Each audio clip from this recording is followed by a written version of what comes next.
بسم اللہ الرحمن الرحیم، السلام علیکم۔ میں حسین اقبال ہوں، آپ میرا یوٹیوب چینل دیکھ رہے ہیں۔ تو جناب شاہراہ دستور کی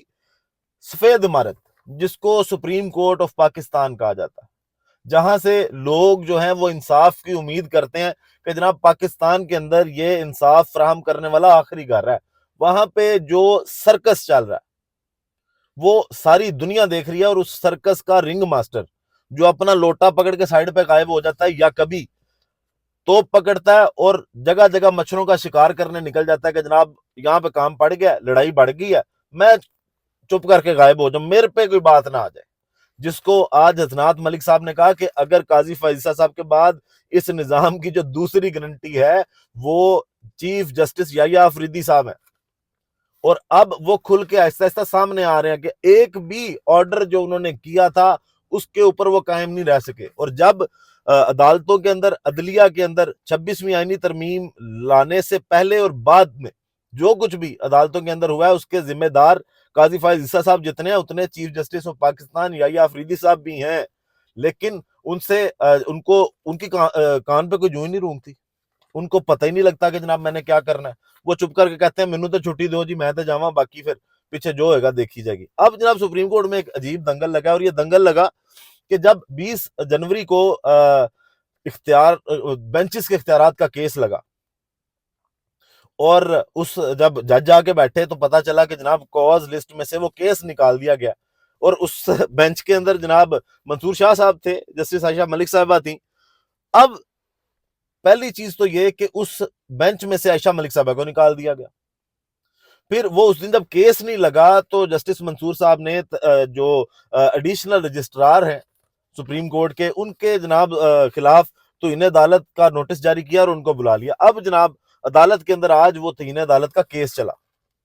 اب وہاں پہ آج جناب ہوا کیا، اور پھر آپ کو یہ بتائیں گے کہ آگے اب سوچا کیا جا رہا ہے، پلان کیا کیا جا رہا ہے۔ سب سے پہلے جناب آج سپریم کورٹ میں پریکٹس اینڈ پروسیجر کمیٹی اور بینچز کے اختیارات پر سوال اٹھے، اور سینئر ترین جج جو ہیں منصور شاہ صاحب، ان کا کہنا ہے کہ پریکٹس اینڈ پروسیجر کمیٹی کسی بینچ میں چلتے ہوئے کیسز واپس لے تو عدلیہ کی آزادی ختم ہو گئی۔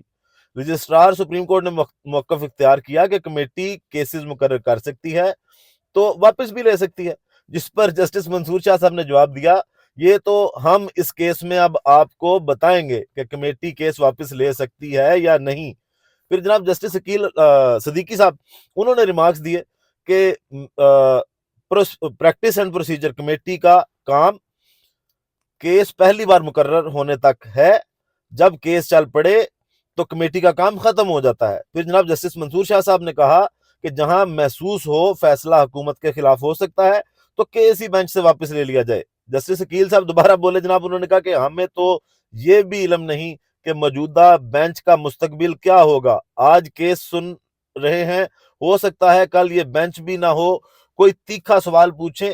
تو شاید یہ بینچ بھی ختم کر دیا جائے۔ پھر جناب جسٹس منصور شاہ صاحب نے مزید اضافہ کیا، اور انہوں نے کہا کہ مجھے پروسیجر کمیٹی اجلاس میں شرکت کا کہا گیا تھا، کمیٹی کو بتا دیا تھا کہ جوڈیشل حکم جاری ہو چکا ہے، آرڈر بہت واضح تھا، کیس کس بینچ میں لگنا ہے، کمیٹی اجلاس میں آنا لازمی نہیں، ایک عدالتی حکم کو انتظامی سطح پر کیسے ختم کیا جاتا ہے، کیونکہ یہ جوڈیشل آرڈر ہو گیا تھا، اس کو نہ انتظامی سطح پر ختم کیا جا سکتا ہے، نہ ہی کوئی ایگزیکٹو آرڈر دے کے، نہ چیف جسٹس آف پاکستان اس کو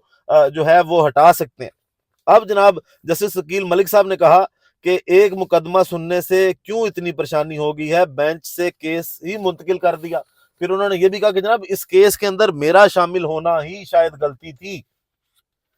اب جناب منصور شاہ صاحب نے پھر جو بات کی، انہوں نے کہا کہ حکومت کے خلاف جو بھی کیس آئے گا اس کا مطلب ہے آپ وہ واپس لے لیں گے، اور پھر ساتھ ساتھ انہوں نے یہ کہا کہ ایک نظام جو ہے وہ اللہ کا بھی چل رہا ہوتا ہے، اب اس نظام کو بھی ساتھ ساتھ جناب دیکھنا چاہیے۔ تو یہ معاملہ جو ہے یہ یہاں تک صرف رکا نہیں، پھر یہ آگے بڑھا۔ پھر جناب جو ایڈیشنل رجسٹرار صاحب ہیں ان کی قربانی دے دی گئی، اور پھر خبر آئی جناب کہ سپریم کورٹ نے ایڈیشنل رجسٹرار جو جوڈیشل کو عہدے سے ہٹا کر او ایس ڈی بنا دیا۔ رجسٹرار سپریم کورٹ کی منظوری سے نوٹیفکیشن بھی جناب ان کا جاری کر دیا گیا۔ پھر جناب اعلامیہ جاری کیا، اور اعلامیے میں کہا گیا کہ ایڈیشنل رجسٹرار نظر باز سنگین غلطی کے مرتکب ہوئے، انہوں نے آئینی بینچ کا مقدمہ غلطی سے ریگولر بینچ کے سامنے سماعت کے لیے مقرر کیا، جس کی وجہ سے سپریم کورٹ اور فریقین کے وقت اور وسائل کا ضیاع ہوا۔ اعلامیہ کے مطابق رجسٹرار سپریم کورٹ نے 2 رکنی بینچ کے سامنے مقدمات کی سماعت کے لیے مقرر کرنے میں غلطی کا اعتراف کیا۔ رجسٹرار نے یقین دہانی کروائی کہ معزز بینچ کے سامنے مقدمات ڈی لسٹ کرنے میں کوئی بددیانتی نہیں تھی۔ نظر باز کو سپریم کورٹ کے بینچ نے توہین عدالت کا نوٹس جاری کر کے ذاتی حیثیت میں پیش ہونے کا حکم دے رکھا ہے۔ اور پھر جناب خبریں یہ چلائی گئیں کہ وہ ڈی لسٹ کر دیا گیا جی یہ والا کیس بھی، لیکن کیس جو ہے وہ آج لگے گا اور دوبارہ سے جو ہے وہ اس پہ بات چیت جو ہے وہ جاری رہے گی۔ اب جناب یہ تو ہو گیا جو آج سارا کچھ ہوتا رہا، پھر اس میں ایک خوف اور بھی ہے، اور وہ خوف کیا ہے کہ 26ویں آئینی ترمیم جو ہے نا وہ بھی اڑ سکتی ہے، کہ آج جسٹس منصور شاہ صاحب نے فل کورٹ بنانے کا عندیہ بھی دیا، اس پہ بلانے کا اجلاس بلانے کا عندیہ دیا، پھر اس کے اندر اگر 26ویں آئینی ترمیم کی باتیں ہوتی ہیں تو پھر 26ویں آئینی ترمیم بھی اڑتی دکھائی دیتی ہے۔ اور یہ سارا معاملہ جو ہے یہ 26ویں آئینی ترمیم کے بعد ایک مسئلہ شروع ہونا تھا، اور وہ تب بھی بتایا تھا کہ یہ اب رونا پٹنا پڑا رہے گا سپریم کورٹ آف پاکستان میں کہ جناب کون سے کیسز جو ہیں وہ آئینی بینچ کے پاس جائیں گے، کون سے کیسز جو ہیں وہ سادہ بینچ کے پاس جائیں گے۔ تو جناب اب وہ مسئلہ کھل کے سامنے آ گیا، اور یحییٰ افریدی صاحب جو ہیں وہ اپنا لوٹا لے کے سائیڈ پہ نکل چکے ہیں، کل سے وہ چھٹی میں ہیں۔ آج پھر جسٹس منصور شاہ صاحب نے ان کو خط بھی لکھا، ان کو اپنی شکایات بھی بتائیں کہ جناب یہ سارا کچھ ہو رہا ہے، اور اگر کمیٹی نے اجلاس جو ہے وہ اجلاس کے بعد یہ فیصلہ کیا تھا، یا یہ جو آرڈر اگر جاری کیا تھا کمیٹی نے، ایک بار اگر کیس لگا دیا تو پھر وہ واپس کیسے لے سکتی ہے؟ اس سے پہلے کہ کوئی اور فیصلہ آئے اور کوئی بڑا بینچ یا تو کوئی بڑا جوڈیشل آرڈر آئے کہ جناب نہیں اب کیس یہ نہیں سنیں گے، ویسے ہی کیا کہ بغیر کسی حکم نامے کے وہ خود ہی کہیں کہ جناب وہ ہمیں ان سے میسج آ گیا تھا کہ جی یہ کیس ادھر نہیں لگانا، تو وہ میسج پھر کہاں سے آتا ہے وہ سب کو پتا چلتا۔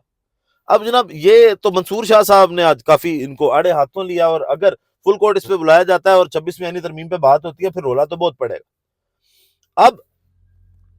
پلان کیا؟ پلان جناب یہ ہے کہ حکومت یہ چاہ رہی ہے کہ جسٹس منصور شاہ صاحب کو اس قدر تنگ کیا جائے